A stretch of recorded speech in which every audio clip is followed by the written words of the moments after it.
Assalamu alaikum and welcome guys to another heartfelt video about moving and living here in Pakistan. Guys, we have been here for 14 months, me and my wife. We made the big move after visiting in 2017 and feeling at ease and well, I felt at ease and I felt like I could have a future here. So I brought my wife with me, and now that we are here, we discussed over a year ago, we had a little podcast of why I'm moving to Pakistan. So this is a follow-on from that.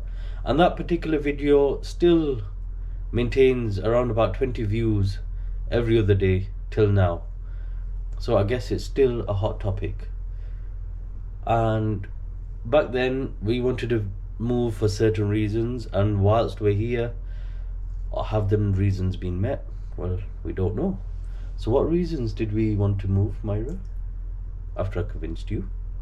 We wanted work-life balance. Yes. And we wanted to be in a Muslim country and be able to pray wherever we want and hear the call to prayer. We were hoping it'll help us in our spirituality and our religion, right? Yeah. Our work-life balance has definitely shown and materialized. We both don't really work more than 10 hours a week, if that. Yeah. The most we probably worked in a week is about 20 hours.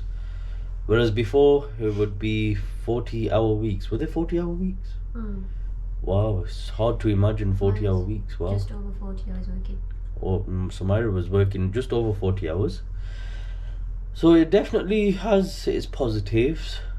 We did want to come here, listen to the adhan, go anywhere, like Myra said, like we did in Turkey, whichever and wherever we were, the masjid was available, the adhan was taking place, and women could pray there as well. Here, the only difference is that there's no facilities for women, right? Often there's not a facility for women to pray. Yeah.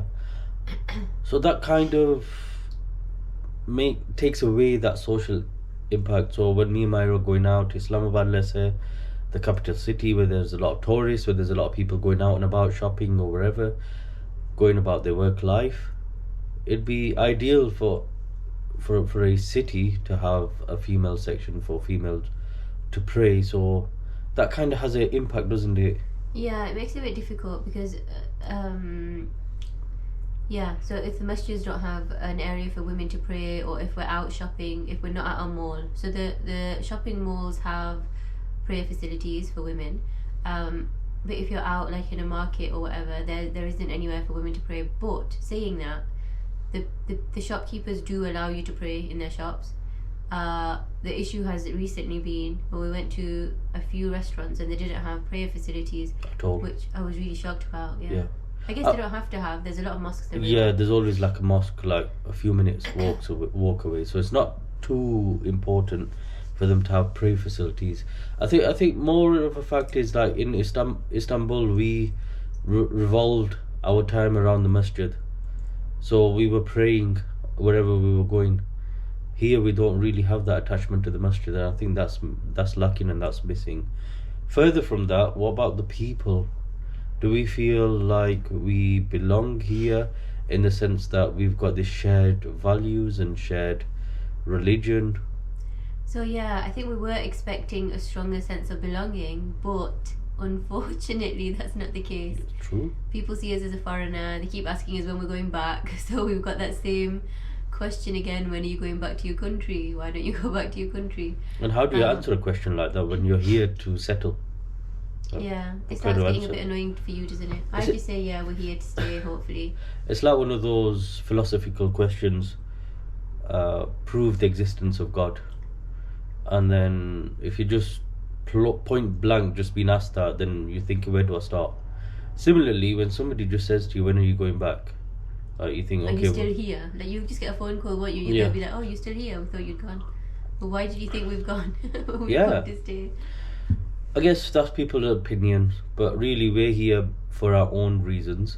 And whilst we are here, we want to have this little bit of a community feel, which is where, thankfully, the WhatsApp group that we set up in a previous video is very successful. There's 50 odd people on there. It's quite active. People are helping each other. Plenty of expats on there. Loads of people wanted to consider living in Pakistan are on there as well. We've got a lot of local people like Dr. Shahnawaz at Rehab who have provided a lot of insight and information on people where people can stay, live. Some people want to work in Pakistan. They are trying to help. But just a little bit of a background of Dr. Shahnawaz. He runs many apartments for people to do short-term stays, monthly stays, which is ideal if you want to come here, check the area out before you purchase or rent somewhere long-term.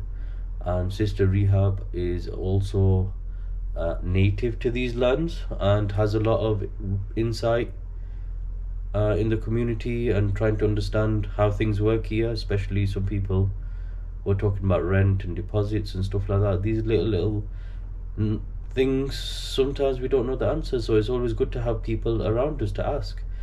And the question came up in the group is that we don't feel that Pakistan is as Islamic as we thought it should be or would be. And Sister Rehab kind of gave some insight into some regional or countrywide situation. Yeah, she told us about some research about how when you're a minority in a country, you're more likely to hold on to your culture and your religion, whereas Pakistan isn't.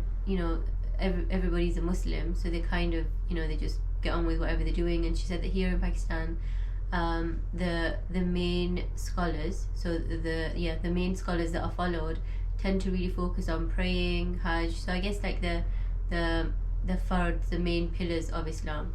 And they don't necessarily focus on behavior, character, values, the ethics that we tend to focus on in the West. We really do focus on the ethics, don't we, in the West? Yeah, making sure everything's right. Yeah. So it's very interesting that now we're here, it almost feels like we need to start doing dawah. We need to start sharing the little bit of knowledge that we have with people. So other people can pick up on that knowledge that we get, and it changed our lives. Yeah. Hopefully it'll change theirs. But with the community that we have on WhatsApp, it's starting to form and we're starting to feel like one body. And I think we will have the aspect where we will have other expats kind of doing things together, projects or whatever, maybe just meeting up. Yeah, I really like the group. It's really it's so comforting, isn't it, already? And it's so comfortable. We could just ask whatever we want, talk about whatever we want. It feels very familiar. Yes, that's it. And if anyone does want to join the group, just email us and we can get you on there, inshallah. But yeah, it is quite a busy group. It's probably not for everybody if you just want to join and expect 100 messages every day. So it has quietened down a little bit now. It goes up and down. Yeah, it goes up and down. But yeah, but it is for people who are thinking about moving here, or for people who are already here. Otherwise it won't be really relevant to you. There's no point in joining. If you just want to join for the fun of it, it's not going to be fun. It's really cold here. January, it's foggy outside. I've got a cough coming on. Myra's got a cough coming on. We're both feeling under the weather, but inshallah we'll still get this video out there. And what else do we need to say? Thank you for watching. Yeah. Assalamu alaikum. Wa alaikum salam.